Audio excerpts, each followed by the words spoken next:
जब हम लोग गायत्री के मंत्र को बोलते हैं तो अंत में 3 शब्द निकल कर के आते हैं, कहते हैं धियो यो नः प्रचोदयात्। वो जो यो शब्द है वो परमात्मा का प्रतीक है, जो प्रचोदयिता है, जो शक्ति को देने वाले हैं। उनसे हम लोग प्रार्थना करते हैं कि हमारे भीतर की उस शक्ति को आप जगाएं जो मनुष्य के जीवन को, महामानव के जीवन में बदल देते हैं। इसीलिए पुराण क्या कहते हैं? पुराण कहते हैं गायत्री वेद जननी, गायत्री लोक पावनी। वेदों को जन्म देने वाली गायत्री है, पूरे लोक को पावन कर देने की सामर्थ्य उनके अंदर है। ऐसा आप शायद ही किसी मंत्र के विषय में सुने जहाँ पर ये कहा गया हो कि संपूर्ण लोकों को पावन कर देने की सामर्थ्य एक मंत्र के अंदर सन्निहित है। गायत्री वेद जननी, गायत्री लोक पावनी। न गायत्री समम मंत्र, गायत्री के समान दूसरा मंत्र नहीं है। इति विज्ञानम उच्यते, सारे के सारे विज्ञान मिलकर, सारे के सारे ज्ञान मिलकर एक ही सत्य का, शाश्वत सत्य का उद्घोष करते हैं कि जितनी शक्ति, जितनी सामर्थ्य, जितनी संपदा, जितनी संपत्ति गायत्री के मंत्र के अंदर सुरक्षित है, सन्निहित है, समाहित है, उतनी किसी अन्य मंत्र के अंदर नहीं।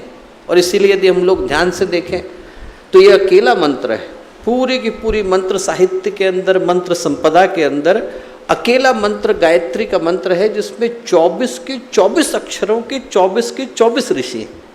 तत्मंत्र वशिष्ठ ऋषि ने दिया, उनके जीवन की केंद्रीय खोज का आधार तत् रहा। स भारद्वाज से निकल करके आया, वी गर्ग ऋषि से निकल करके आया। जब आप सारे के सारे ऋषियों को देखें तो भृगु को भी पाएंगे, शांडिल्य को भी पाएंगे, लोहित को भी पाएंगे, कौशिक को भी पाएंगे, अथर्वण को भी पाएंगे। सारे के सारे ऋषियों ने अपने जीवन की केंद्रीय खोज एक एक शब्द के लिए समर्पित की है। इतनी सामर्थ्य, इतनी शक्ति गायत्री के मंत्र के अंदर है। हर शब्द का, हर अक्षर का अपना अपना देवता है। तत् के अग्नि देवता है, स के प्रजापति हैं, और फिर बढ़ते चले जाते हैं। फिर उनकी देवियां आ जाती हैं, अग्नि श्रद्धा आ जाती हैं, विश्व श्रद्धा आ जाती हैं, प्रहलादिनी आ जाती हैं, उनकी अपनी देवियां हैं। और एक जो सबसे विशिष्ट बात आपको देखने को मिलती है वो ये देखने को मिलती है कि अकेला मंत्र है जिसमें जितने भी वैदिक छंद हैं, पूरे के पूरे छंद साहित्य के एक एक छंद वो सारे के सारे गायत्री के 24 अक्षरों के अंदर आ गए।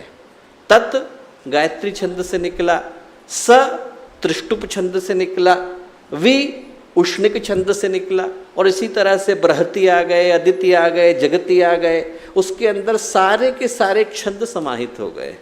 जितनी भी भारतीय ज्ञान परंपरा, भारतीय अध्यात्म परंपरा, भारतीय वैदिक साहित्य का सार हो सकता है, मेरुदंड हो सकता है, उसका आधार हो सकता है, वो गायत्री मंत्र के अंदर आ गया है।